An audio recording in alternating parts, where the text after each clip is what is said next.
Joe, it's been a long weekend, my man. It was a long, long weekend. But Yeah. I'm glad to be back in the saddle. Says the eyes don't lie, Mike. This says, so Chica and I basically said that we were going to stop drinking for like a week or two. And we broke that rule. We broke that rule within about a week, within an hour. It was like,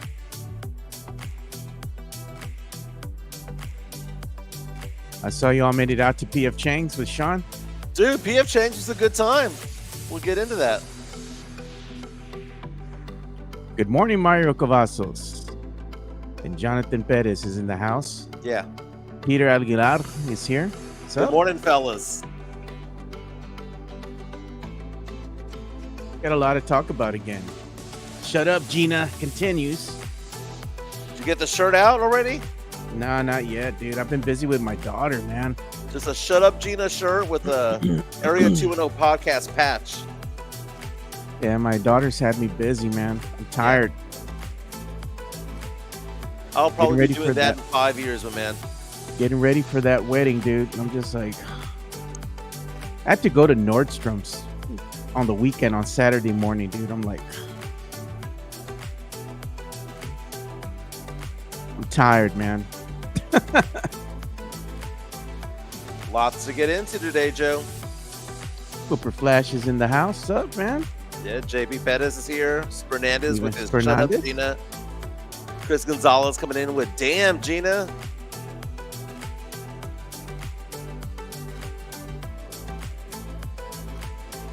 Let's get it going. Area 210, where the dreams don't fade. From the river walk night to the Alamo shade, we rise together through the highs and the lows. Area 210, it's the life that we chose. What's up, San Antonio? What's going on, South Texas? This is the Area 210 podcast powered by PF Chang's La Cantera. My name is Mike Jimenez. That's Joe Garcia. We talk sports, pop culture, nostalgia here every Monday through Friday from 10 a.m. to 11:30 a.m. Thank you to all of our subscribers. We're just 20 shy of 2,500 subscribers on YouTube. Again, the chat powered by PF Chang's La Cantera. Lots of people already in the house. We see Sam Salinas, Hooper Flash, JHNSB, Fernandez, JB Perez, Gonzalez in the house, Mario Cavazos, Pete Aguilar. Good morning, fellas. Like and subscribe. Hit the like button already, Joe, right? Just get it out of the way. Hit the like button. Super chats welcomed as well. You can be part of the show by leaving your comments and all of that stuff. Now, JHNSB says on our chat, powered by PF Chang's La Cantera, I have Project Marvel fatigue. Here's the thing. Not today. You cannot have fatigue today. This is not the day to have it because so much is going on at City Council right now when it comes to Project Marvel. We now have dueling proposals. We now have a term sheet that came out over the weekend. Don Harris of News 4 San Antonio, Michael Carlos of the San Antonio Current reporting heavily on what's going on at City Hall right now involving Project Marvel. The Spurs plan to have not only a new stadium, but an entertainment district in downtown San Antonio, right underneath the Tower of Americas, between the Tower of Americas and the Alamo Dome. Joe, so what happened over the weekend was we had a term sheet done, right? So we had Mayor Gina Ortiz-Jones, new mayor, coming in saying, pump the brakes, let's have a study being done, all this stuff. Wanted to pump the brakes on it. The city manager, the rest of the council said, no, we're going to move forward with this, with the Spurs. The Spurs created a term sheet saying, this is how much it's going to cost. This is what we're looking at here. This is the timeline by which we're going to do things. And they did it over the mayor's head, right? The mayor came back out and said that she wanted a study. Everyone poo-pooed the study because the company that she wanted to hire has no experience doing what she's asking them to do. On top of that, Gina Ortiz-Jones comes out, La Tonta comes out last night and says, we're going to vote on it this week, a resolution to pump the brakes and stop things until every council member goes out there and meets with the constituents twice, has public hearings, yada, yada, yada, basically a big old roadblock to Project Marvel. The rest of the council comes back and counterfires and says, you know what, that vote we were going to have on the 27th, we're going to move it up to this week. We're going to move it up to Thursday. Dueling resolutions. One saying we're moving forward, one saying that we're moving back. I tweeted this morning, shut up, Gina, because she has nothing to win. Someone said on my Twitter account today, all she needs to do is convince 2 council members to go on her side. Dude, that's a tall task. Who wants to be on the mayor's side of all this? Really? She has no political power anymore. And if she loses the resolution this Thursday at City Council, she's a lame duck the rest of her tenure there in San Antonio. But again, dueling resolutions. What's going to happen? And there's the resolution right there. This is courtesy of Don Harris of News 4 San Antonio. Right. So, okay. So this is what she wants, right? This is the resolution that she surprised City Council with.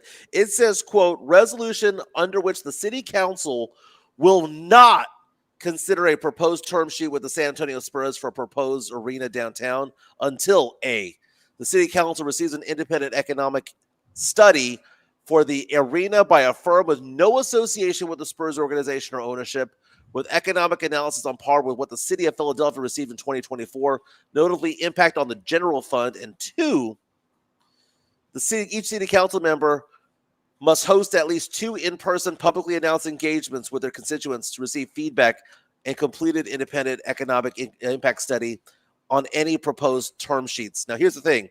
You know why I know this is stupid? Because she says A and then 2. It's either 1 and 2 and then A or B. You put down A and then 2, that's grammatically incorrect. Okay? La tonta. La tonta strikes again. The Spurs came out with a term sheet. And again, what is a term sheet? A term sheet is basically a rough draft of a budget, if you will. And I would go to Don Harris of News 4 San Antonio saying, just early today, saying, for the new arena, the Spurs would pay $500 million. City Council would approve $489 million through state private finance zones. Voters will have to say yes or no on the visitor hotel rental car tax in November. And then there's going to be another vote in the spring for the infrastructure, the amount that the city would have to kick in to kind of help with roads and the development of downtown and whatnot to prepare for it all. And Don Harris says, I cannot believe how much misinformation is being sent about all of this. But the most important thing that I think out of all this is what he tweeted out 47 minutes ago. Don Harris of News 4 San Antonio, our good friend, says, the mayor had concerns that the city's contribution was unknown. Now it's in writing. Not the $689 million if the cost rises to $1.5 billion, which is what she said, right? That's what she's gone on record and said to people in the media, specifically to people that she has been on TV with. That's misinformation. Right. So she's gone on KSAT 12, News 4 San Antonio, WOAI, all that has come out and said, if it rises from this cost to this cost, we're going to be paying more as a city, right? She says $689 million, what she said. The Spurs have come out and said, no. You're going to pay as a city $489 million max, or 38% of the cost, whichever's less. What did I say a week ago, Joe? What did I scream into the TV screen here? It was a defined cost. That the Spurs are coming out saying, we're going to give you guys a defined cost of what it is, because the Spurs from the get-go came out and said, if it costs more than we expected, who covers that tab, Joe? Spurs do. The Spurs do. The Spurs from the beginning of time said, we will cover any overage that happens, right? So what is she talking about? And now it's on a term sheet. And again, she says that she doesn't want to use any of the numbers provided by the Spurs because that group that they used is 20% owned by the Spurs. But again, she counteracts by saying we're going to go use another firm, that she wants to have another firm do it, that has never done an economic impact study before of this magnitude, of an arena before. So how are we supposed to go ahead and take that analytical data as solid? You know, like, come on, man. Thursday is going to be fireworks downtown at City Hall. And you know what? We might have to have a grito for Gina Ortiz-Jones, a grito for her, the end of her political career. Because if that resolution goes down in flames on Thursday, she's done. And she's a brand new mayor. She's done. She's done. You know what's going to happen? Ron Nuremberg is more the mayor right now than she is. That's crazy. They just finished talking to him. I think it was Don Harris or somebody that just did an interview with the mayor over the weekend, talking to him about what's going on currently with Project Marvel, and should the, let's say, the people of San Antonio be scared that the Spurs are going to leave? And he's like, no, the Spurs have never even threatened to leave if they don't get what they want. They're willing to go ahead and negotiate and, let it all play out. They're not in a rush to leave the Frost Center. They're going to let their lease play out, because by the time a new arena gets built, their lease with the Frost Center is already going to be coming to an end. So it'd be perfect timing. They transition from the Frost Center and go to their new home. So there's a lot of misinformation, I think, that she's playing into at this point. So that way she can go ahead and push her agenda, which is full of misinformation, by the way. The Spurs are playing this correctly, because the idea that they wouldn't threaten to leave, I mean, come on. If they don't get a new arena, they'll probably will. I mean, let's just call it what it is. That's just the economics of today's NBA. But they are so savvy in this whole situation that they know that she is so toxic. They don't need to muddy the waters by, making any threats. They're getting their way. The Spurs are going to get their way by being good community members, by doing the charitable works around town, by having a better team on the court. They're going to do their job. They don't have to threaten. Gina Ortiz-Jones is basically politically putting a noose around her neck, tying it to the tree, and then jumping. That's what she's doing. The Spurs don't have to threaten anything. They just got to let her just kill herself politically, and they're going to get their way. Because imagine if they did do that. Imagine if they did make those threats. She would go off and say, you see, look how greedy those bastards are. They're billionaires. Yeah. That Michael Dell and the Holt family and all of them, Airbnb, all of those guys over there. Look what they're trying to do. But the Spurs are playing it like, no, man, we're not threatening to leave. We're not threatening to leave. Even though probably deep in their hearts, if they don't get this arena, maybe not in 2022, 2023, 33 rather, that they leave. Eventually they would at some point. Yeah. But so when is this meeting going to take place? On Thursday, right? On Thursday. By the way, You know Matt, what? go ahead. This is what I was going to say. This is what's going to happen on Thursday when you have Gina versus the other people on the city council. Todos me pegan toda la pura verga. Se trepan a la verga. Mira.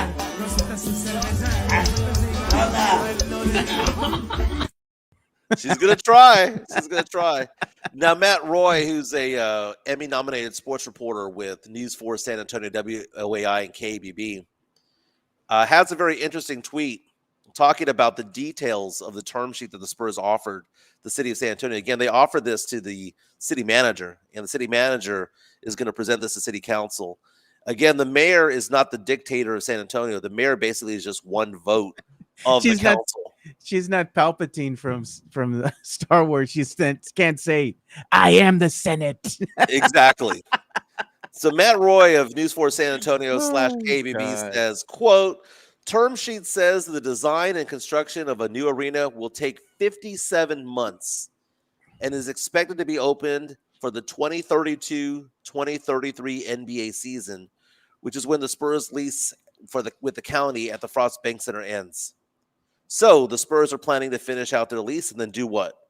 Go to the new arena, which is exactly what they did in 2003. Again, arenas are designed to be there for 30 years.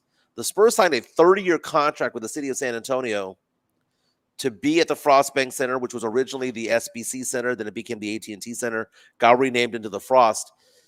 That's the cost of doing business with a sports franchise. But I think this, Joe, I think that if they do move downtown, that's the last stadium they'll ever get. We're not going to be sitting here in 2063, 2093. It's all going to be renovations at that point, because you can't have a better location for it than the Tower of Americas, than downtown, than by the Riverwalk, than by the Alamo, than by all those hotels. It'll every be 30 years. You got to give them a new arena, or a heavy facelift, Joe. Yeah, a heavy facelift, like Madison Square Garden has been around forever. And the Forum was around forever before the Lakers moved, right? But the Forum was in Inglewood. Then they finally moved to downtown LA. What I'm saying is that you look at the Spurs and what they have going on downtown, they would just have to maintain that thing. And it's so gaudy what they're doing with the land bridge and all that stuff that really that's just their home at that point. And by 2067, I would be 90 years old, so I wouldn't care But then. isn't everything moving downtown? They're going to have the new Missions baseball stadium in the downtown area. Yeah, Spurs are moving downtown. Alamo's downtown. They want everything downtown because they want the people to go in there and pump money back into the community for the tourism, that San Antonio is known for. Even if you live here, they want to have you go downtown to go ahead and, like, again, have things to do at this point. You can watch either a basketball game, you can watch a concert at the Alamo Dome, you can go ahead and enjoy maybe a UTSA football game. You have the option to go ahead and enjoy a Missions baseball game, maybe before the game, after the game, pre-game it, go to dinner, do something. You have options now. And this is going to be a new concept for the people that actually live here, not the ones that are visiting, but the ones that actually live here. You right. have options of things to do versus now you don't want to be anywhere near the Frost Center. You're just going there to watch a game and then you get the heck out of Dodge. Get the heck It's a out. different type of mentality that they're trying to go ahead and instill upon the people that live here. It's like, look, you're going to enjoy this well beyond just our lifetime. Our kids are going to be able to enjoy it. Our grandchildren are going to be able to enjoy it. It's a bid for the future of San Antonio, much like the World's Fair was very impactful. This Project Marvel is going to have that same essence behind it. It's going to be very impactful for the future. I like what you said there, Joe, that it was as impactful as the World's Fair. And the World's Fair, which happened in 1968, if I'm not mistaken, Yeah. brought the Tower of Americas, it brought the Institute of Texan Cultures, it brought the Palacio del Rio Hotel right there on the Riverwalk. It transformed the city of San Antonio, but the city of San Antonio has outgrown it, or society has outgrown what's there. You go to any major city, Gino Ortiz Jones says all the time, we're the seventh largest city, we got to act like it. Well, I've been fortunate enough to be able to travel to other cities when I go work, whether it be Denver or Dallas or Houston or LA or Philadelphia or Charlotte or whatever the case may be, Chicago. We don't act like the seventh largest city in the United States because our skyline, our city, the business environment doesn't do it. And you go to Charlotte and it's beautiful and it's sports oriented and there's pride in what they have going on. Joe, if the proponents of the new term sheet, the new arena, Project Marvel, said it the way that you just said it so eloquently, Joe, that it's about the second coming of the World's Fair, Yeah, it's the future, man. the future of San Antonio, no different than what the World's Fair did for City of San Antonio from 68 to 2008, What does setting the Gina city up for always the next say? 40 years. She says San Antonio is the seventh largest city in the nation, right? Mhm. That's what she's gone on record and said. If they're the seventh largest city in the nation, they should go ahead and want to throw their name in the hat when it comes to big sporting venues, big bids like the Final Four. Maybe a World Cup is in order at some point in time. Something. You want to have big events come to San Antonio and put it on the map. And right Mhm. now, the Final Four has gone on record and said, We the done. NCAA, they're not coming back. They're not coming back to that Alamo Dome unless there's some major facelifts going on there. They need to have something that's along the lines as that can, let's say, compete with the other venues that are out there. San Antonio, the city itself, is amazing. They love the city, they love the layout, they love that there's a lot of things to do in the hometown feel.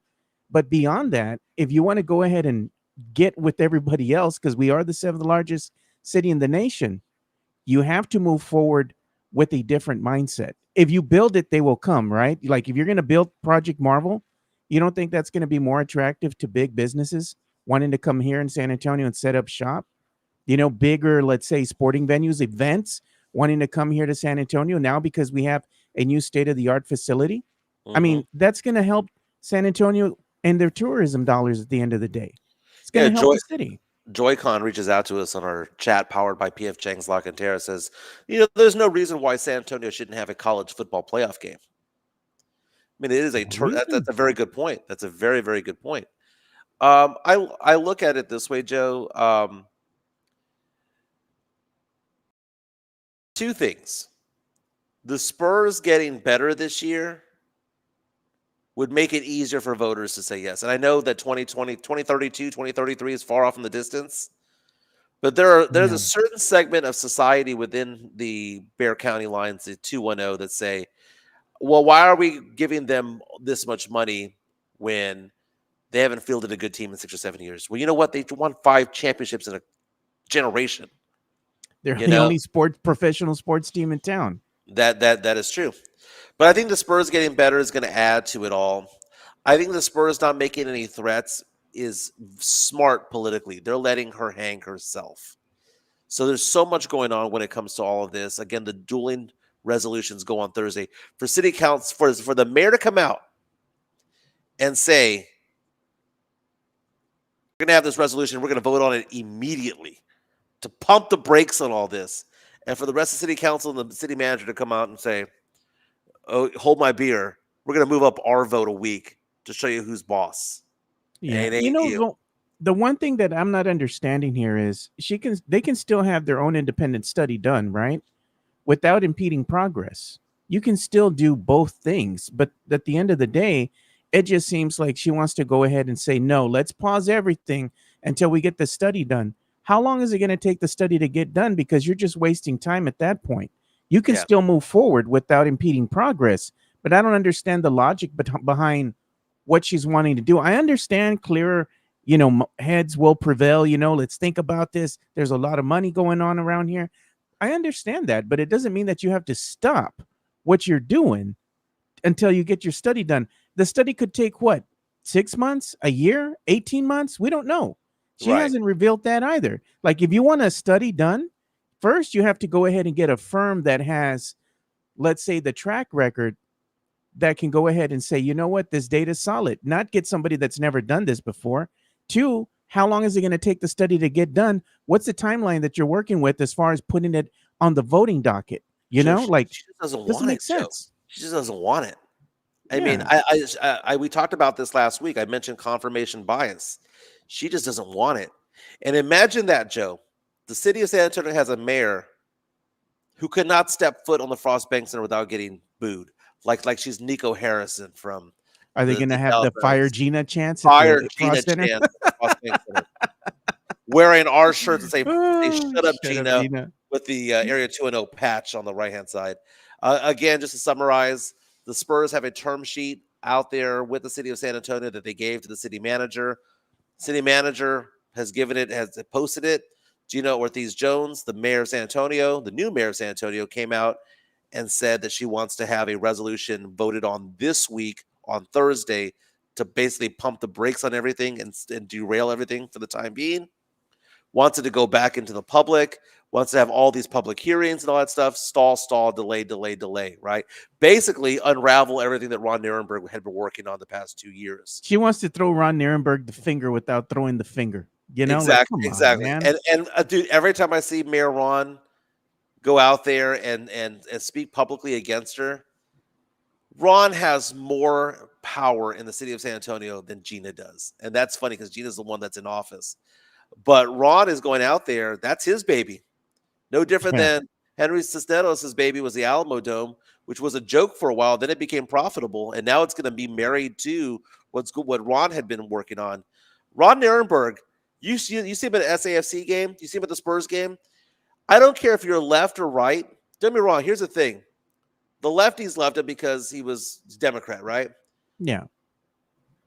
For the most part, the far right didn't really hate Ron Nirenberg. Like, He was a very likable guy, man. I mean, he had a great personality. He was always talking with the people. It just seemed like even the city council liked him. He was just very laid back. I guess the way I would say it is even those who were politically against him didn't hate him. Kind of like Like- you, Mike, right? You say they hate me until they meet me in person and then they like me. Baby. Dwight Yoakam said it best. You don't know me if you don't like me, baby. That's what that is. But I kind of find that to be funny. The dueling resolutions are going to be Thursday. Gina Ortiz-Jones is probably going to go down like the Titanic on Thursday. It's going to be fun to watch. Let's talk some more sports on the other side. Let's give some love to PF Chang's La Cantera, who sponsors our show. They are also powering our chat, which everyone's on. We'll talk a little bit about Jeremy Sohan on the other side. Apparently, he has new hair. We'll get into Okay. that. We'll talk about Micah Parsons as well. An update on Joshua Cephas of the Yeah. Jacksonville Jaguars, formerly of the UTSA Roadrunners. Let's give some love to P.F. Chang's La Cantera. P.F. Chang's La Cantera, San Antonio's premier destination for dinner, date night, or happy hour. Enjoy one of their signature dishes, such as the Singapore street noodles, sesame chicken, or Chang's spicy chicken, or their infamous Chang's chicken lettuce wraps, which are delicious, by the way. You can enjoy all this while you're dining in an Asian-inspired atmosphere. And make sure to enjoy the new outdoor patio and try some of P.F. Chang's signature cocktails and drinks during happy hour, Monday through Friday from 3 to 6 p.m. P.F. Chang's La Cantera is a proud sponsor of the Area 210 podcast.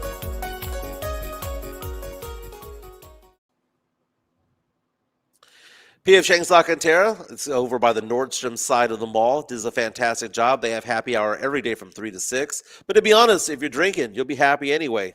If you want to show the photos of me and Chica and my friends over the weekend, Joe, I was at P.F. Chang's La Cantera over the weekend. I was there celebrating my daughter's 13th birthday. Happy birthday to Ava.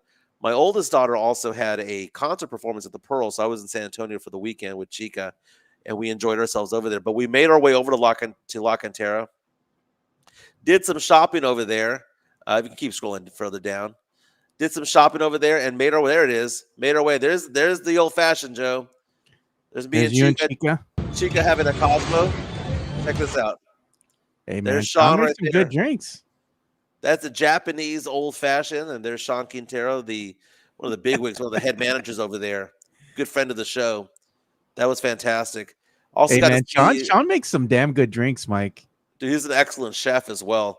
I enjoyed about 3 of those bad boys. Look at that. The eyes don't lie, bro. Don't lie. And then there's a photo of Chica. My friend Greg showed up, and there's Sean in the background. Do Chica's eyes lie? She had the eyes don't lie. Look at him right there. But it was a fun night there. And if you want to go back onto my page, over yesterday, we went to go see my daughter perform over at the Pearl. There she is, Gabby girl. There's Gabby. She's over at KSAT 12. She's one of the digital journalists over there. Gabby is continuing her music education. Have you ever seen the movie School of Rock with Jack Black? So these are all people who are taking music lessons, right? So she has always played piano and has enjoyed playing piano. But they were singing like No Doubt songs and things like that. And there's Chica. We were getting dressed to go over there. But Gabby did a very good job over there. It's got to be intimidating. This was at the Pearl Stables there at the Pearl, and it was a fun time. I like the shirt, Mike. Is that Tommy Bahama? What is that? It's a Tommy Bahama shirt, and if you want to zoom in on that thing, that's like a peacock or a parrot rather. A parrot.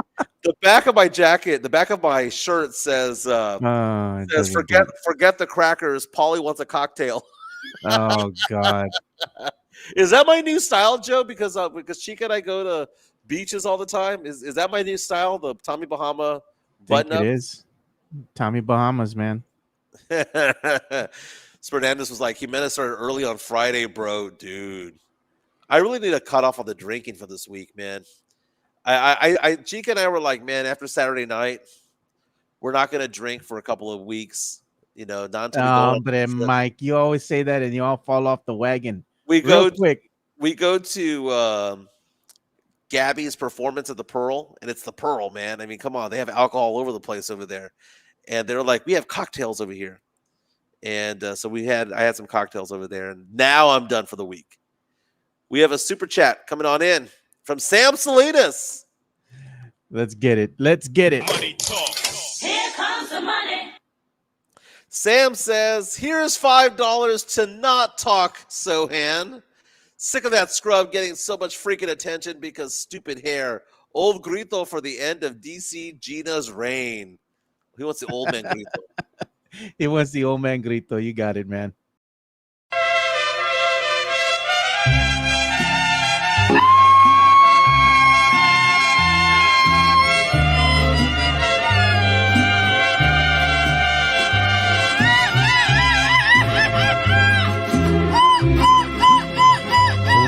presumir, a mis amigos les conté que en el amor. Now I don't know if Jeremy Sohan's hair is the same as it seems here, because this is a parody account that has photos of Jeremy Sohan. So maybe we shouldn't show it.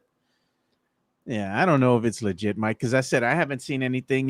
Usually you see Jeff or somebody else more reputable putting stuff out there. I think they're just making fun of the brother. Yeah. All right, we'll lay off of Sohan today, but we know Sohan's entering the final You do year have video of like contract. Keldon Johnson working out and Stephon Castle. Yeah, let's go ahead and see that, man. So here's the difference between it all. We've been seeing photos and videos of Jeremy Sohan working on his three-point shot. No one's guarding him, right? But you see Carter Bryant work out. You see Stephon Castle on the court this offseason, and guess what, dude? They're running 5-on-5. So I enjoy it. So what are we watching first, Joe? This one right here is Stephon Castle. So Stephon Castle, look at this, Mike. Yeah. He was in the gym working out and showing off his incredible dunk skills. Oh, let's see this, man. This was at 10:32. So he was at some local gym here working out. Yeah, he was runner-up for the slam dunk competition. So let's see what he's got going on. Let's see what kind of skills he has. Let's see.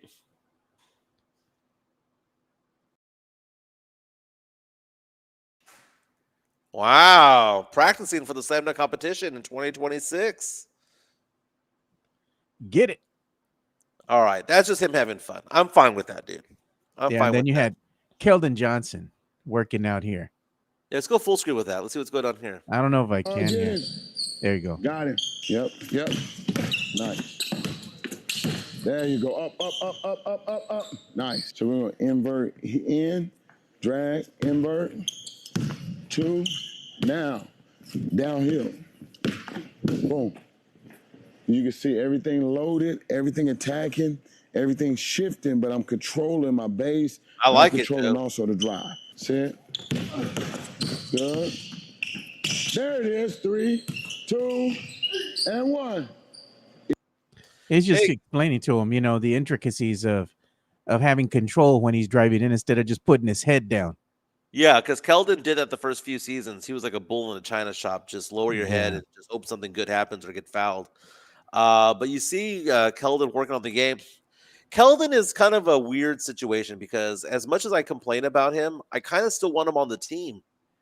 He can get buckets from time to time. He's one of the few who can get his own shot. He hustles. He plays decent defense. He's kind of like the definition of like I don't mind him on the team. There's a lot of Keldon hate out there, and I don't get it. He's not a bad player. He's just not a very good one. He's all right.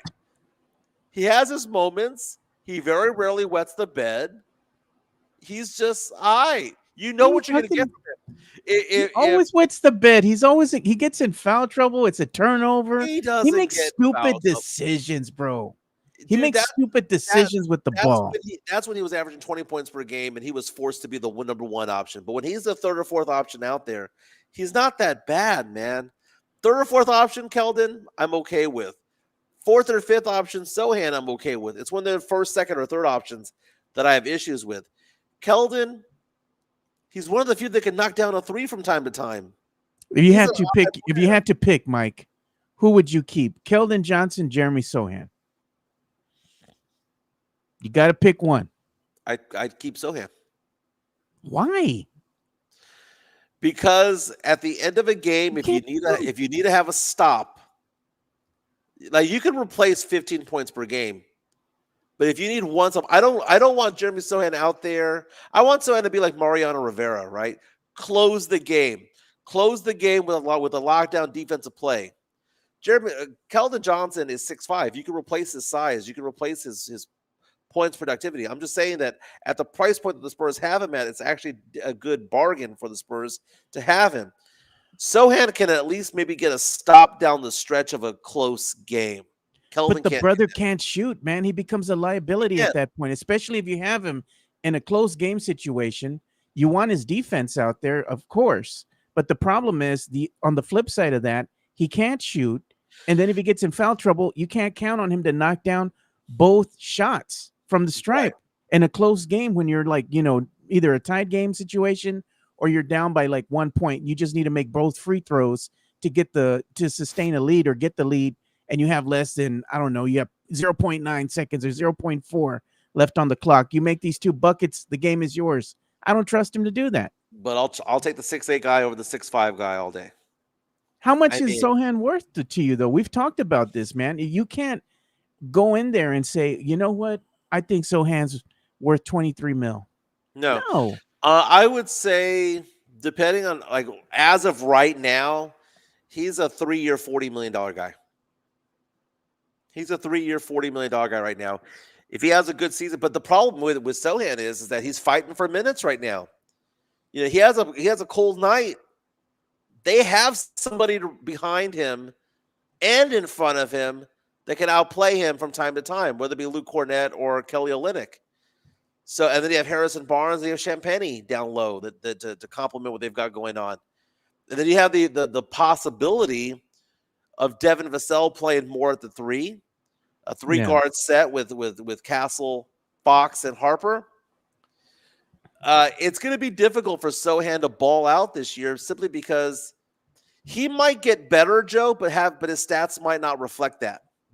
He might average fewer points, fewer rebounds, fewer assists, but be a better player.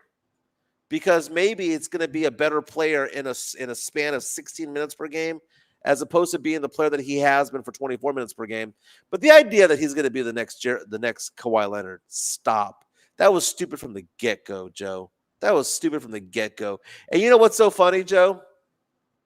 You go back, and I was going back and forth with somebody on Twitter over the weekend, and I stand by the bona fides that I have when it comes to my Spurs takes, Joe. And then everyone goes, oh, well, they were just all obvious from the get-go. It was obvious the Spurs should tank for Wemby. It was obvious that Pop shouldn't have been coaching. It was obvious. No, well, if it was obvious, then why was it an effing debate? And why was I right? And why were you right, Joe, about so much of all this stuff? No, it's not. You know, hindsight being 2020 looks obvious, but to half the Spurs Twitter, it wasn't. There was a team tank versus team we hooping. There was Trey F them picks versus keep Dylan Harper. There was all of this going on involving the Spurs. You know, Josh Primo is going to be the next good point guard. He's going to take over for Tony. All that crap, Joe. I see it from the get-go, and I see the Spurs team getting better because the team is deeper than it has been before. That fall-off that we see, Joe, when Wemby gets off the court, that's been solved a lot, Joe. There's a lack of three-point shooting. I get that. But we now have players who can get a bucket. Fox can get a bucket. Vassell can get a bucket. Harper can get a bucket. Castle can get a bucket. We have players who can fill in the gaps on the break. Carter Bryant, Jeremy Sohan. We have rebounders. We have defensive players who are efficient defensively, like Luke Cornett. We have a 5 that can spread the ball in Kelly Olynyk.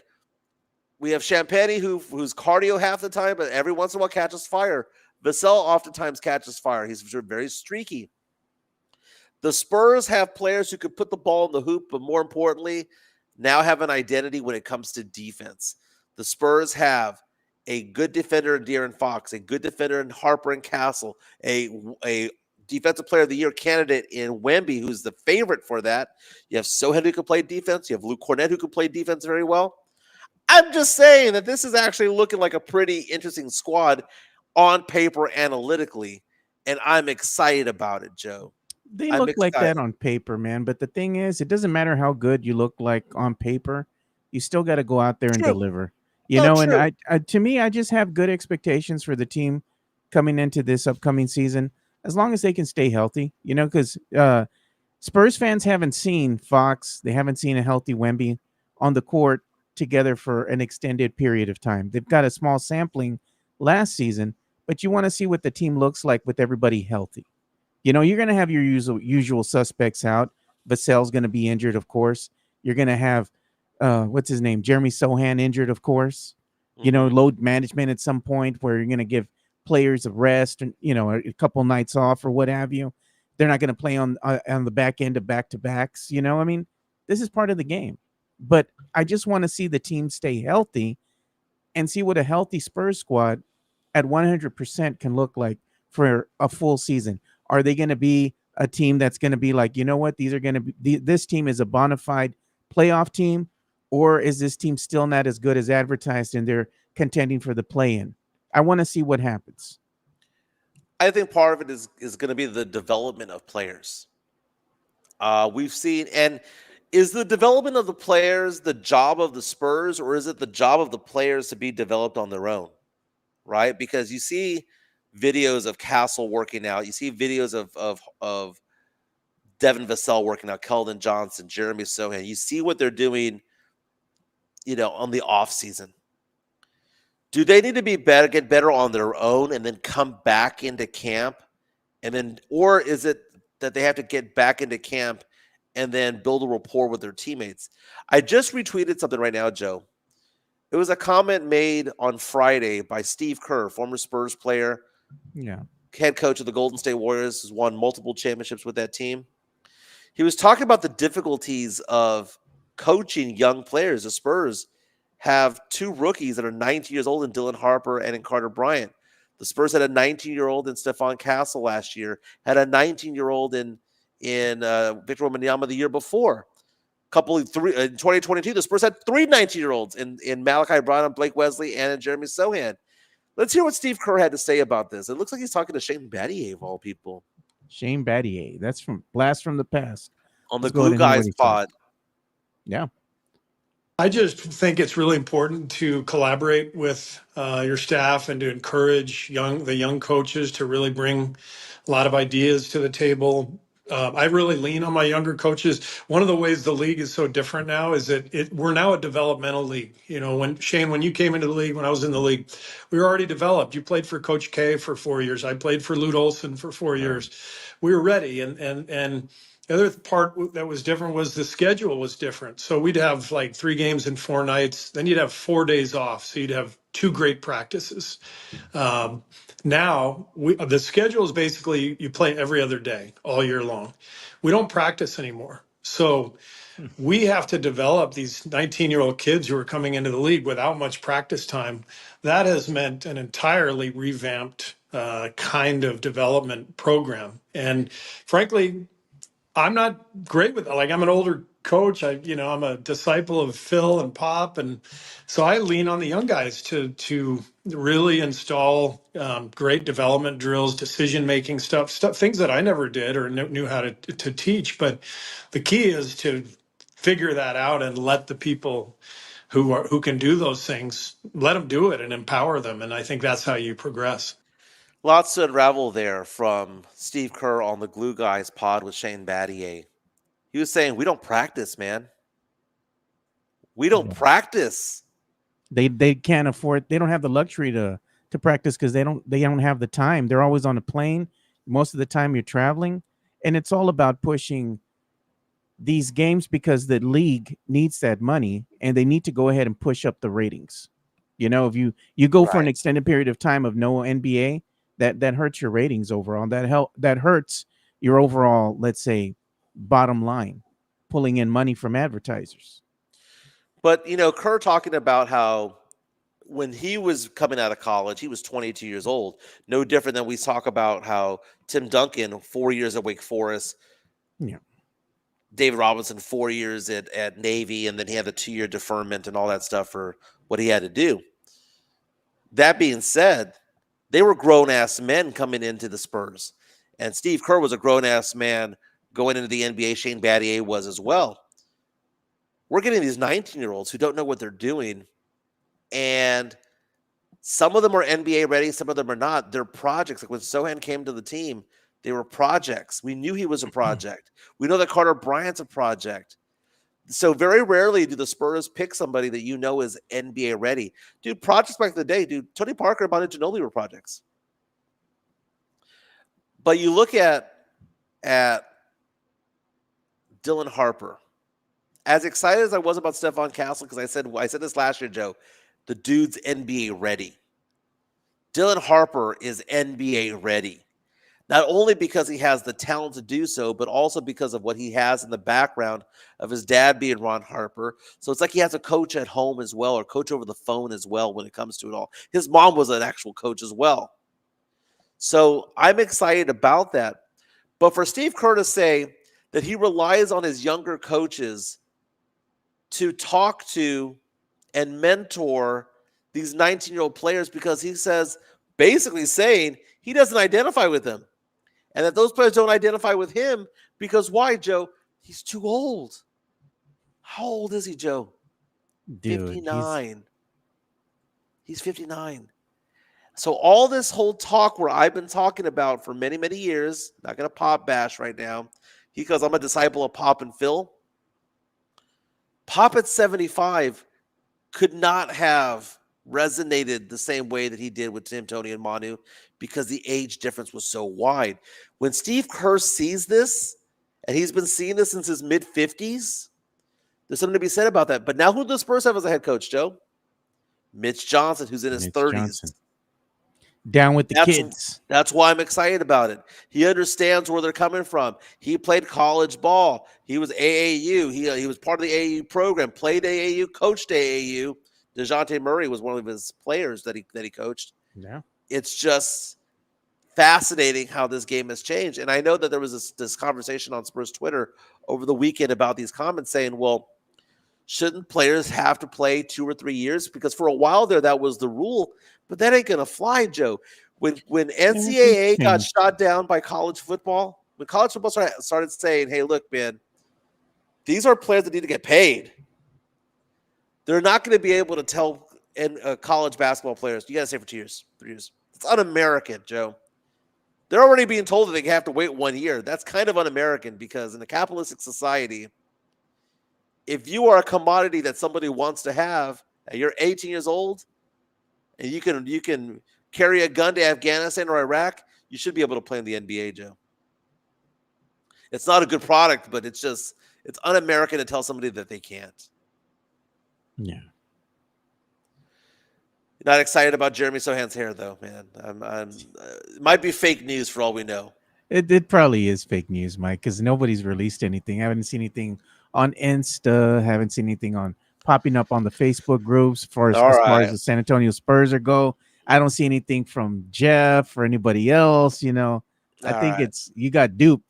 Okay. You got hoodwinked. All right, well, at least we didn't show it on the show, man. We didn't show the show. The show. Who's getting hoodwinked right now might actually be Micah Parsons, because guess what, Joe?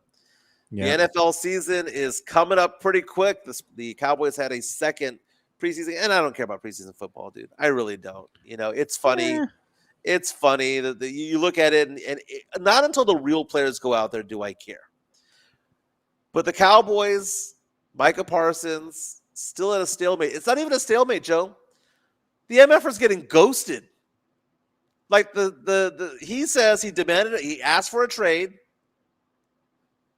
Reports are by Adam Schefter on ESPN today that people within the Cowboys organization think that this is different, because they think that maybe back in the day it was all for show. We all know how this is going to end. But that this might be more like the situation that the Cowboys were in the mid-90s with Emmitt Smith, where it's one of those things where it's like Emmitt Smith wasn't joking. He took it into the season, his holdout. Micah Parsons is apparently, according to Adam Schefter of ESPN, honestly hurt with the words that Jerry Jones has been saying about him, and is like pissed, disappointed. They hurt my feelings. But look at this. Adam Schefter also said that Micah Parsons, they kind of, I guess the Cowboys kind of asked, what do you think about playing for the Bills? I guess, and he's saying, my dream destination is Buffalo. He would love to play for the Bills. They already got the best quarterback in the league and have a real chance at the Super Bowl via the edge with Micah Parsons. Shots fired, Mike. Ouch. Shot fired. I mean, why is Dak in a straight? Well, you can't look at Dak Prescott and think that he's the best quarterback in the league. No mames con Dak, dude. You can't. I mean, Dak is just he can't even run 10, 12 yards without the meat pulling off the bone. Come on. I mean, there was at one point where Dak was maybe a top 6 quarterback. Not it's anymore. just every year that goes by, there's 2 or 3 that leapfrog over him. CJ Stroud enters the league. Jaden Daniels enters the league.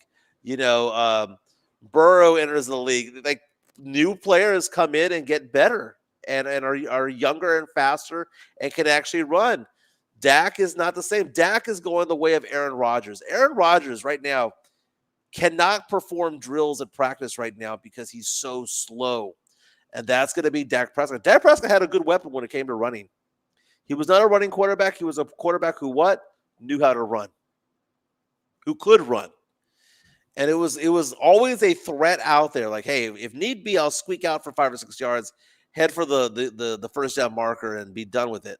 He wasn't Lamar Jackson or Josh Allen, but it was at least something there. But now, Dak Prescott, Joe, sitting duck. He ain't gonna run. What's the over under on his yardage per game? 12, 13 yards per game, maybe that, dude. What's the minus? He's gonna lose yardage on you, bro.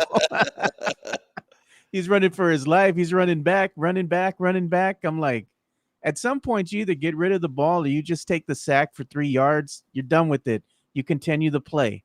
Yeah. It's better than an interception, man. And it's very simple.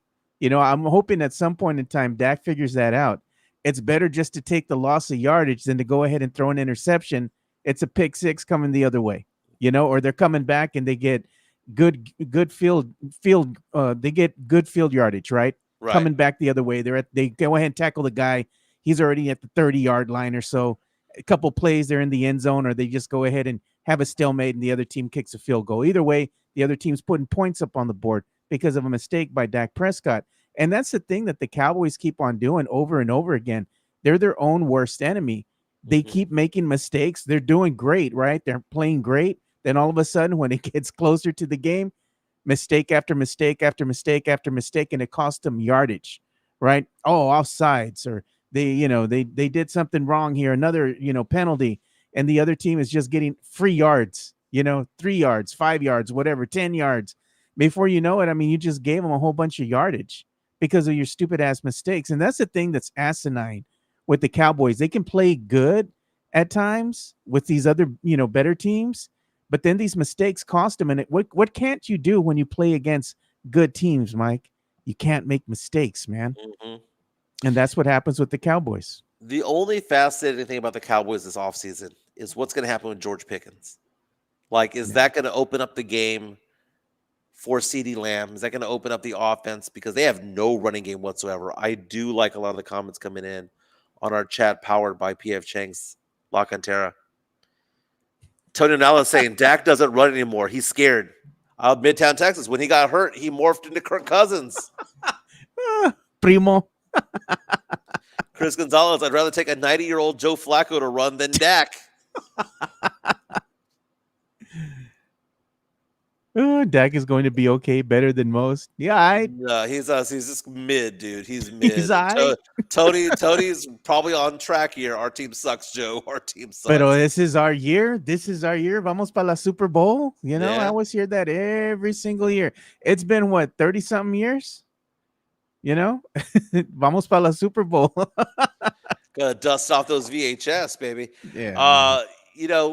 I'm still rooting, cheering, hollering for Joshua Cephas, formerly of the UTSA Roadrunners, who was an undrafted free agent in 2024. He was on the practice squad with Jacksonville, got invited back again this year, and had been doing exceptionally well. They had a preseason game against the New Orleans Saints, which ended in a 17-17 tie. Joshua Cephas got hurt in the first quarter.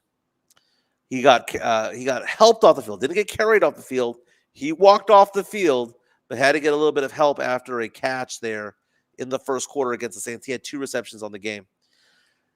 He is one of the ones that is on the cusp of making the team, the 53-man roster.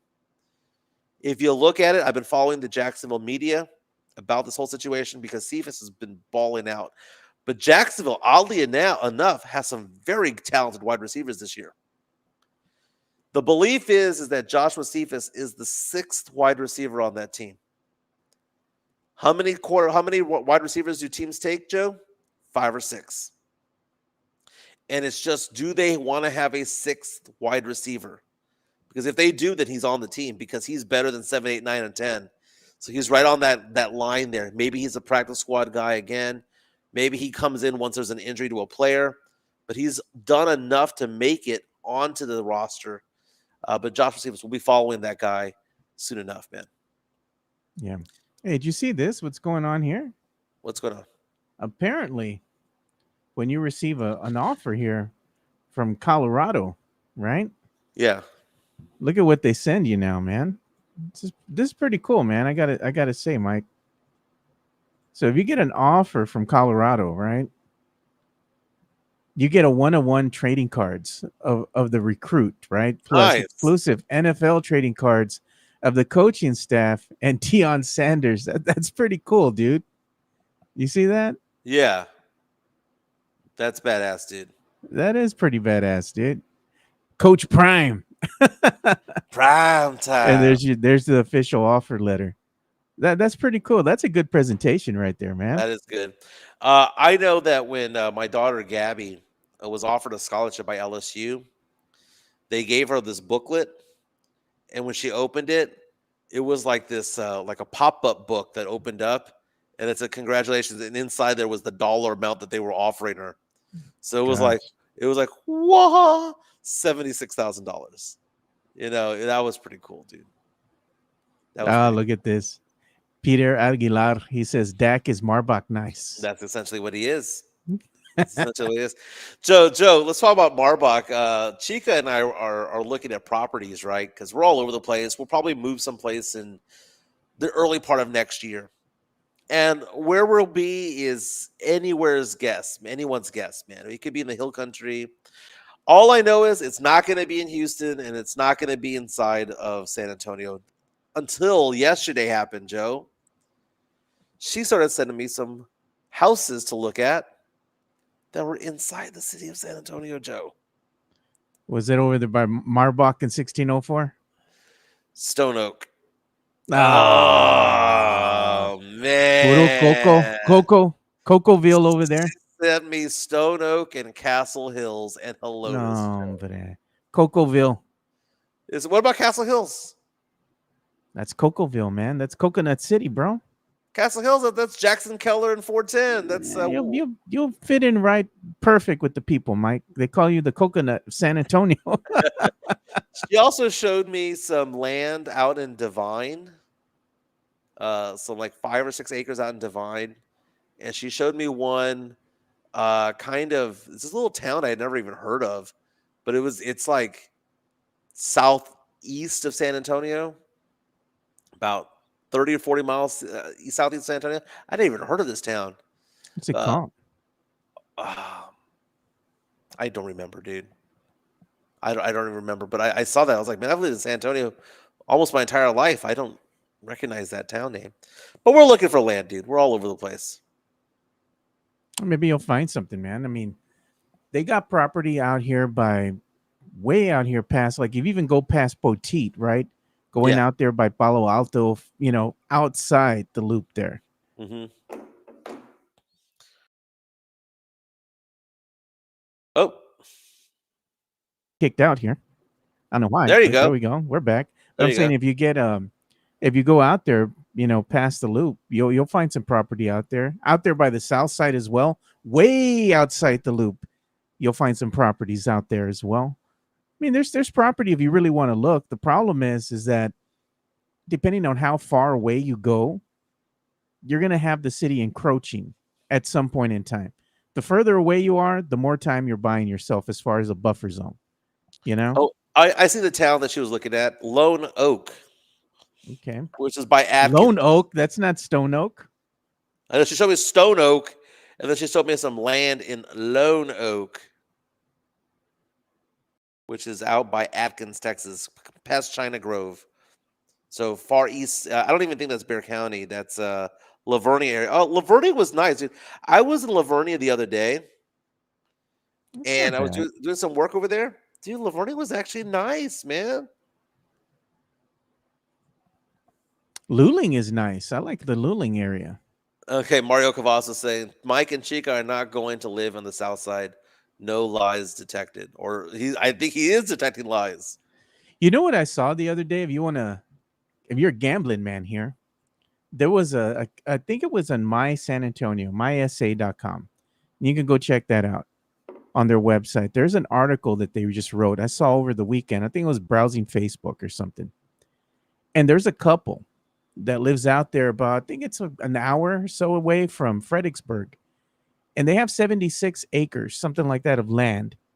And instead of going through a real estate agent to go ahead and sell the property, they're doing something that has become quite popular here in Texas over the course of the last couple of years.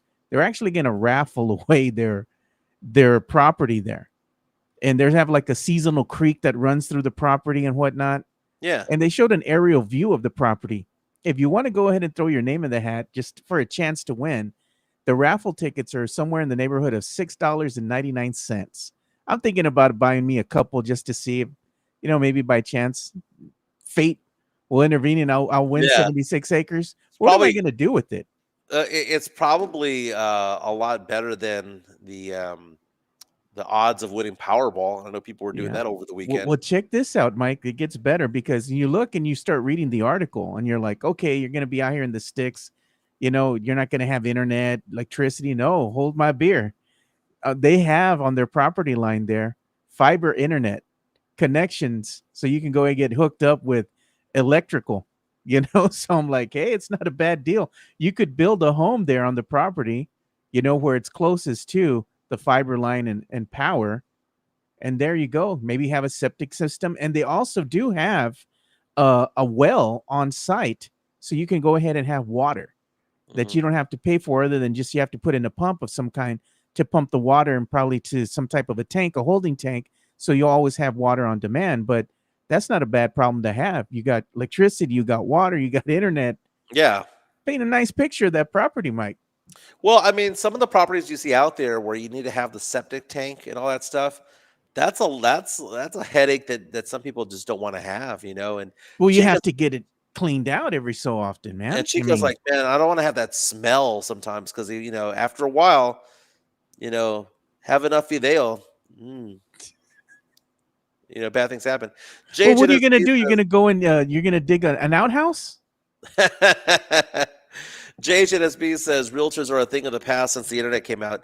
It's funny that you mentioned that, because there are some really good realtors out there. My sister's an outstanding realtor. But the fact of the matter is that 80% of realtors out there, personal opinion, aren't worth it. But the 20% that do a very good job, are so valuable that you need to work with them. And it's like that in finance too. Joe, personal opinion, 80-90% of financial advisors out there suck. They're lazy. They don't learn the latest and greatest products. They don't follow up on anything. They're bad. But if you want to have a good one, guess what you can give a call to? You can give me a call. 210-508-0369. 210-508-0369. Give me a call if you want someone to handle your retirement accounts, your investments, your insurances, and things like that. Give me a call, 210-508-0369. Because could you use AI as a financial advisor? You can. But guess what AI is not going to do? AI is not going to stop you from doing stupid moves like selling investments when the market's down. They're not going to talk you off the ledge. They're not going to tell you exactly which insurance product to actually do, or whatever the case may be. You need to actually have a good person to do it. But the problem is, Joe, most financial advisors suck. Most realtors suck. But you get one like myself, you get one like my sister, you'll be in good hands. Give me a call at 210-508-0369, 508-0369. Sam Smith says that wasn't your best segue, Mike. I was actually okay with it. I was okay with it. It was good. But you know what? We're going to go ahead and show that was Stone Oak nice. Aye. We're going to show some of the stuff that's been coming in through our media share from some of our listeners. And look at this. No mames, Gina. No mames, Gina. That's pretty funny. We got some more stuff coming in here as well. Some of our listeners have been, sharing some stuff with us. We got one from San Antonio FC. Probably either Sam Salinas or Matt Gomez sent this over to us. So we'll go ahead and play this. It's probably from Saturday's game, And then we had this from Devin Vassell. Devin Vassell, somebody sent this to us, and they said this is their kid getting blocked by Devin Vassell at his camp.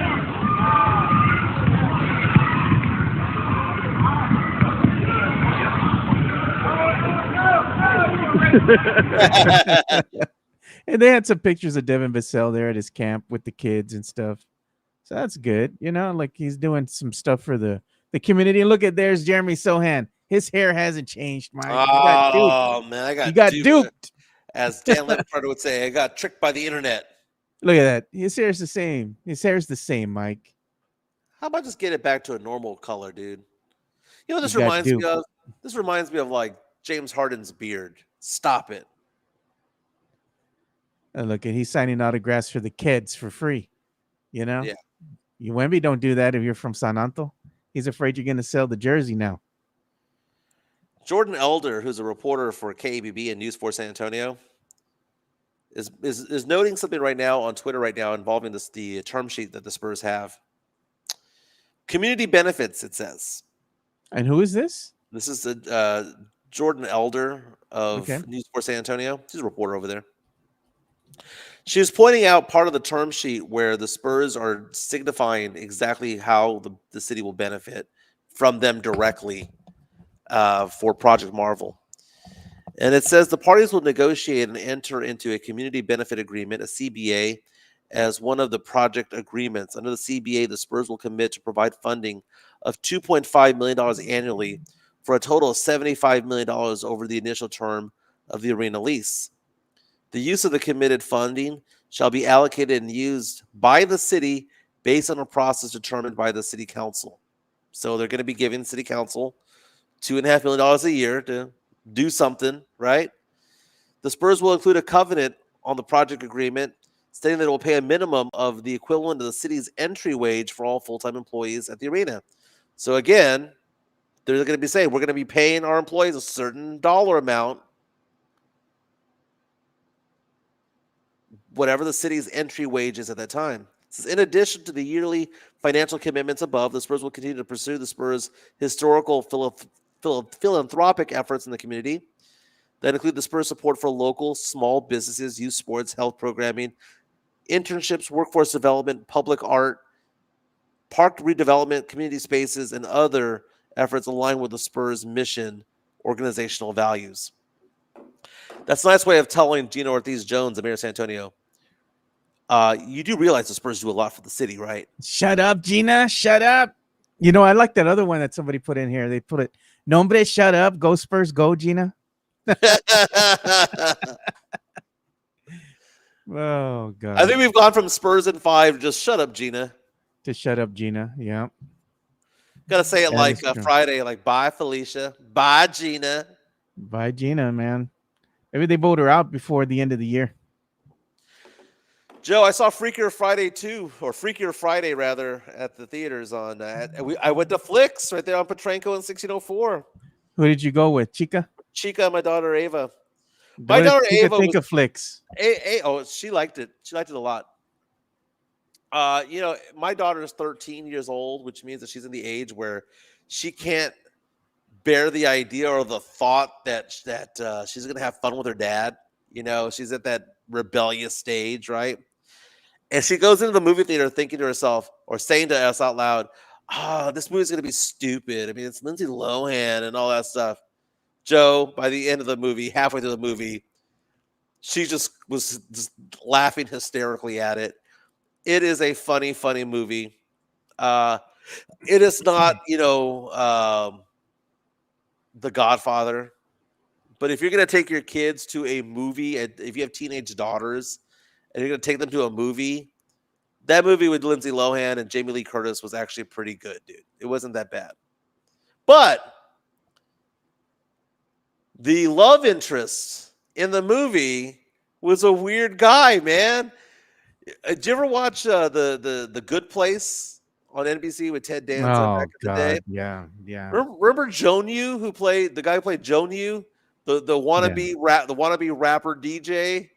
I remember that, but my favorite character from there was Bad Janet. Bad Janet was hilarious. Bad Janet was hysterical. Dude, that was funny. He just liked her in all black. That's all that was. But Jonu, the one who played Jonu,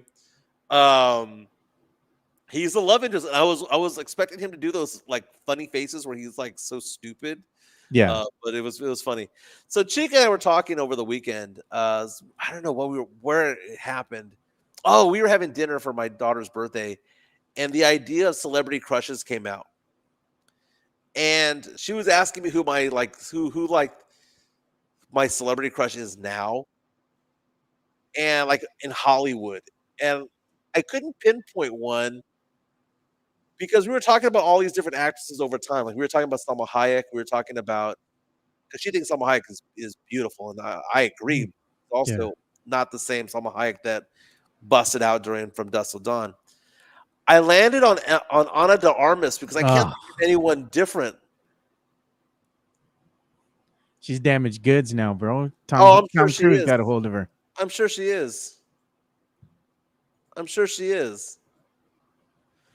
But it's kind of funny, dude. Kind of funny. Joe, what'd you do over the weekend? Just kind of stayed low key, man. I was just here doing stuff with the daughter because getting ready for a wedding, so got to do that, kind of cleaned up here a little bit and just went to visit some family. I got to go check on my mom actually, man. So I got to Oh, really? reach out to her and go check on her. Yeah, my mom, she's getting up there in age already. She fell 3 times. She's Ooh, not as mobile anymore. She's going to therapy.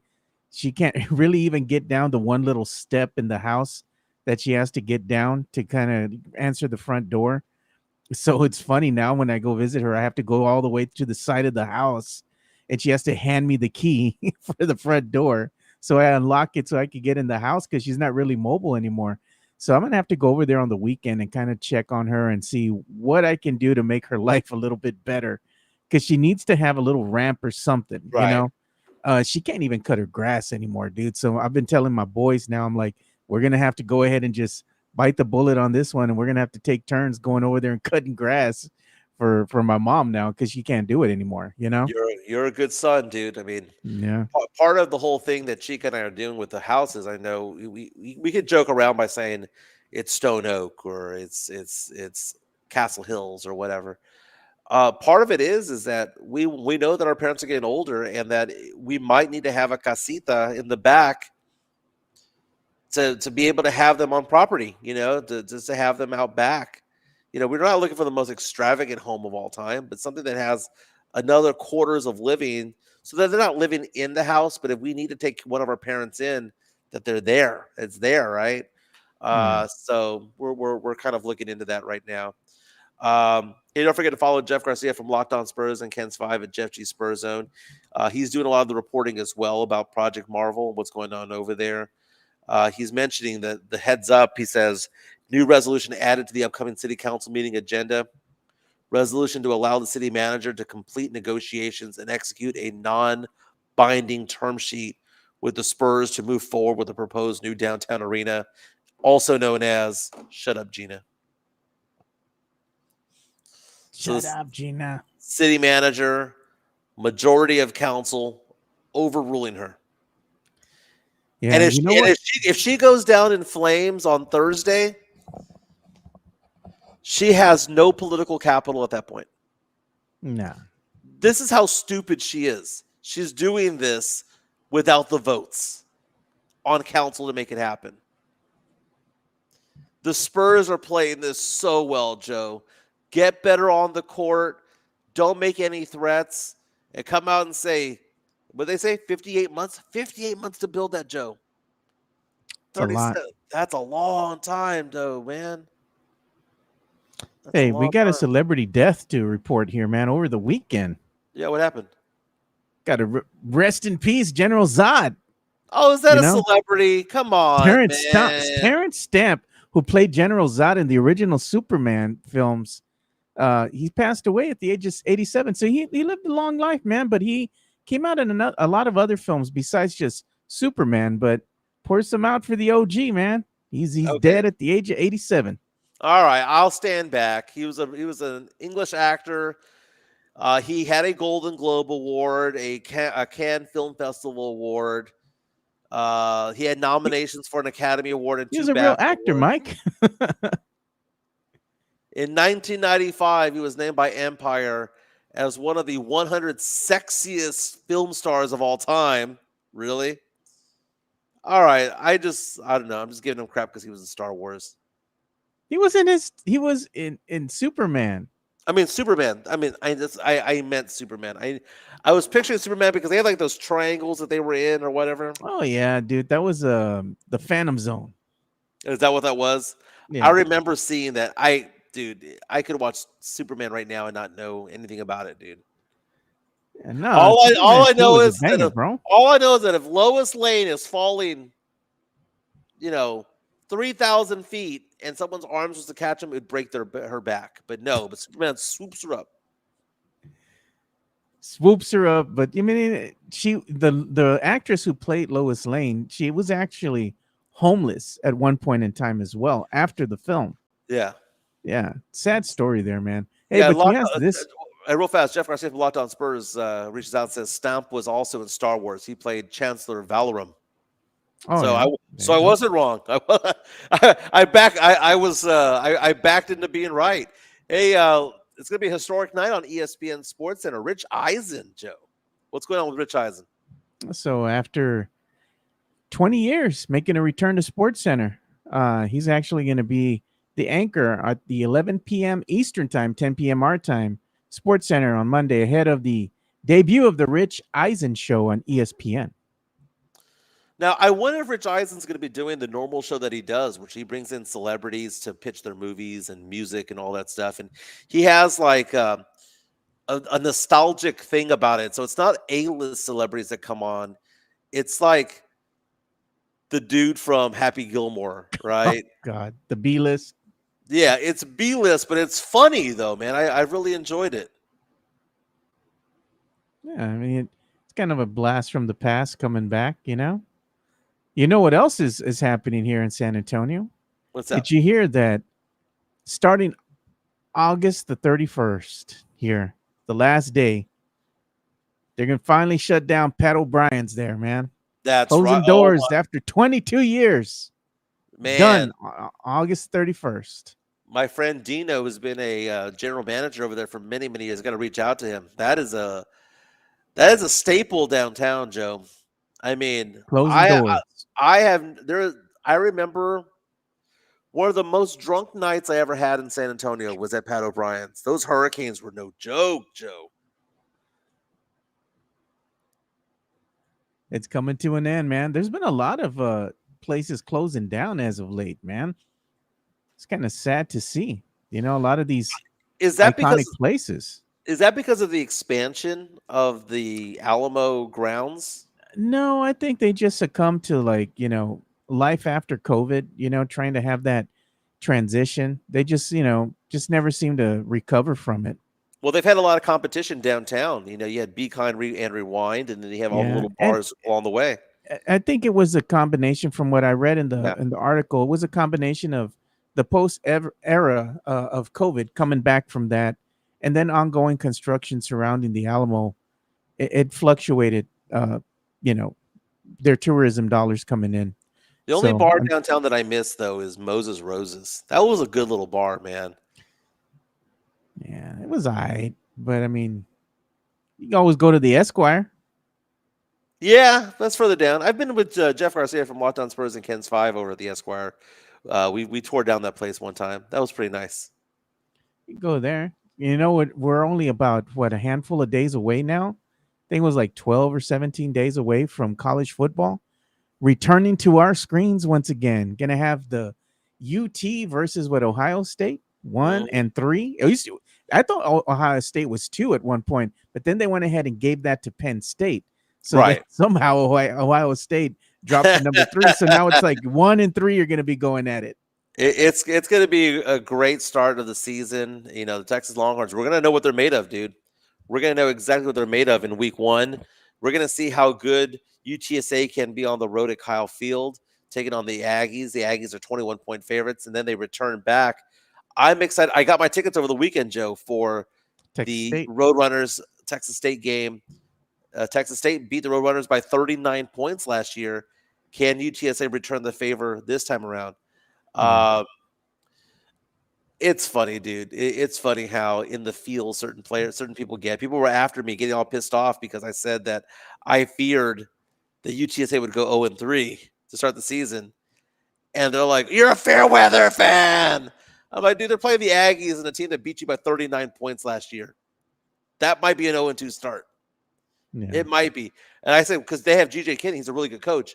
Jeff Traylor is better than GJ Kinney. Well, then what happened last year when y'all lost by 39? What happened then? Come on. I'm just saying. Yeah. I'm going to be cheering for UTSA. I cheer for both schools because I went to both schools. But I will cheer for UTSA that day. I'll wear my blue and That orange. day. Got love for both schools, baby. I don't know what to say. Look at this, man. Frank, 4674. He's saying, rip to Jim's. We will miss the pancake and eggs with the side of roaches because they're closing the one on 1604 in Bandera. It's coming to an end. Yeah, that's a awful location, man. Back in the day, it was a fine place, but now with all the lanes going like gang signs or like this. Yeah. Look at Sam Salinas says he'll be at Kyle Field repping his orange and blue for the A&M game. So we need to reach out to several people. Johnny Walker from UT. We need to check out to Darian Starling. Now, next week, Joe, I am going to miss a couple of shows, so be prepared. PTO, prepare the others. Now, I can be on the show on one of them, but I'll be doing it remotely, and that is next Friday, the 28th and 29th. I am going to be moving Chica's daughter to her new apartment. Okay. So Thursday and Friday? Thursday and Friday. I can be on Friday. Thursday, I can't be on it at all. Friday, I can do part of the show. So, a little FYI. Look at that. Sam Salinas. Screw that, Mike. Argument was settled on Darian when Darian Starling was on. What's on your degree? My degree says UTSA. What does your degree say? UTSA? You got to wear that shirt. And speaking of shirts, I think this is Mario Cavas. I'm not Mario, but Matt Gomez was sending this out to us. Always with the SAFC. He just wants to go ahead and let everybody know. You get your free t-shirt. It goes free red out t-shirts first for the first 2,000 fans. That's nice. It's a good looking shirt, dude. It's a good looking shirt. You know, other good looking shirts, Area 210 merch. Of course, I'm wearing mine right now. There you You go. can go ahead and get that. I'll show you where you can find those shirts. You want to buy our shirts? There you go. Hit Just the go ahead QR and code go- right there. Yeah, scan the QR code, go to our merch store, and get you some shirts. And look, man, we got an idea coming in here. This is from Mario Cavazos. He sent this via the media share. I thought this was funny. He says, AEW Wrestling Dynamite. Mike Jimenez addresses his enemies. I think you got the shirt spot on, bro. Mario Cavas is asking me to ask Ricky Williams onto the cast. Interesting Hey. question. Wouldn't mind having Ricky on. He's Ricky Williams is, I don't want to say best friends, but extremely good friends with my former brother-in-law. That's how I know Ricky Williams, because he hangs out with my brother-in-law a lot, or my former brother-in-law. So I'll check that out. Oh, look at that. God, man. Throwing out my back. I haven't thrown out my back, but man, but my knee feels better, Joe. I'm going to go for a walk today. I started my intermittent fasting. I have not eaten since 6:30 yesterday, which means it's been 12 plus 5. It's been 17 hours, Joe. I've done a 17-hour fast. Going to go weigh myself after the show and get back on it, Joe, because I'll be back in Miami in a week and a half. So I got to look good for the beach, because we'll be moving, Joe. But on the weekend when we stay there, we're going to hit up a beach. So I got to be at least 3 pounds thinner. Yeah, I got to start losing some weight too. Here, me and the family were talking about that because my daughter's wedding is going to be coming up here soon. It's going to be in November, so it's like, man, it's right around the corner from us. So everybody's like, what are we going to be doing to lose some weight? Got to get fitted for a tux and whatnot, and my boys got to do the same. So yeah, looking forward to that.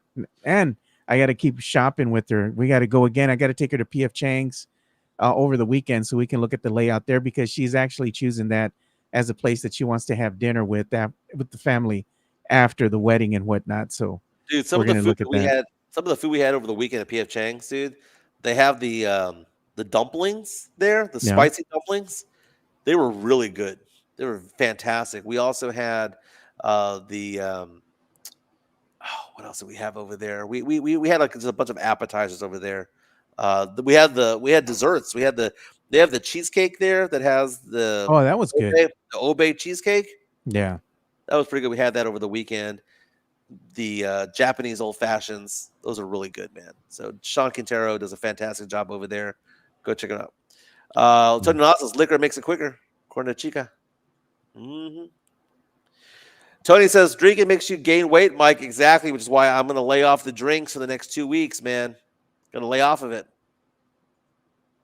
And somebody says buy a suit instead of renting. I only have it for one day. Well, I know. I bought a tuxedo before. I used to own a tuxedo. I would wear it maybe once every 2 or 3 years, but it was nice to not have to rent it. And you could buy certain tuxedos, Joe, that are tuxedo-ish, but can pass for a regular suit. You know what? Maybe I should get a custom one made. To keep it puro, and have like one of those. What is it like? You put on the blazer. The top. For the suit. The jacket. Yeah. And on the back or on the front, you have it all embroidered with the freaking agallo. A chicken or a rooster, or you put the toro on it. Keep it puro Mexicano, bro. Why you got to be too ethnic, Joe? Hey, that's my thing, bro. I don't mind. That's you that doesn't like to represent your Mexicano roots, man. I'll get one. I'm going to send you a photo right now, Joe. We showed it earlier, but I'm going to put this on the media share right now. You talk about the rooster on the back. The pinche gallo, bro. What about the parrot in the front, Joe? Let's look at the look. Let's look at the fit. Know, dude. Let's look. I need. Am I entering this stage? Because now Chica basically dresses me now. Chica bought me this outfit. That's old man chic, dude. That's old man chic. Viejito. That's viejito style right there, man. Look at the shoes, Joe. Come on. I know. She bought the pants. She bought the shoes. She bought the shirt. Maybe that's her style. She likes that viejito chic style, man. That's funny, dude. Oh, is it? You have my attention. I hope TSA gets their way with Mike again. Flying again in 2 weeks, man. It's gonna happen, Joe. They're gonna make you cry, Mike. You know what's gonna cry, Joe? Gina Ortiz Jones is gonna cry. She's gonna cry. She's gonna be like, "Shut up, Gina." She's gonna be like, "I don't want this job. I have no power." And Ron Nuremberg's gonna go there with his beefcake arms. I'm still the captain here. Dude, my daughter was trying to explain the whole situation to Chica yesterday while at dinner, and then she goes, "And then his arms." So my daughter's showing Chica photos of Ron Nuremberg's arms. God. The mayor works out, dude. Or the former mayor, Ron Nuremberg, works out. Yeah, he up in the gym working on his fitness. Chico was impressed. I bet, dude. I bet. What did she have to say about Mayor Jones there? She has any opinions? Well, I was talking to Chica about it, and I was like, the problem is her delivery sucks. Yeah. There's an ulterior motive that's already there that you can see, and she has RBF big time. Resting B face. This is what it is, but that's what San Antonio voted for, baby. And she's just got no personality, man. Like, you talk to the media and you're on TV and stuff, and it's just cut and dry. This is what I'm gonna say. I mean, it's just like, come on, man. No charisma. No none. Charisma whatsoever. It's DC Gina, dude. DC Gina. Thursday, dueling resolutions at city council chambers. One to move forward. City council, the city manager, along with the majority of council, can push this ahead of could push Project Marvel forward. Now that the Spurs term sheet is in house, she has a opposing resolution to do the opposite, to pump the brakes on it. Dude, if she loses that opposing resolution, she's toast. She's done. Yeah, she's done. Thank you again to P.F. Chang's La Cantera. Yeah, and not only that, it's Wine's Day on Wednesdays. Half off bottles of wine and champagne every Wednesday all day. And they have happy hour from what time, Mike? 3 to 6, right? 3 to 6, and then Wednesday, half off half off the champagne bottles. bottles, half off the bottles of wine over there at PF Chang's La Cantera. They do a fantastic job. Yeah. You know who else does a fantastic job? I think we do too, man. I think we have a really good show here. We Mhm. appreciate everybody who chimes in and interacts with us. Super chats and all that are always appreciated. We'll really appreciate you guys taking the time out of your day to come here and listen to the show. And you know what I got to say? When I compare our show, the way it looks, what we talk about, the little following that we have here, we go toe to toe with anybody here in San Antonio.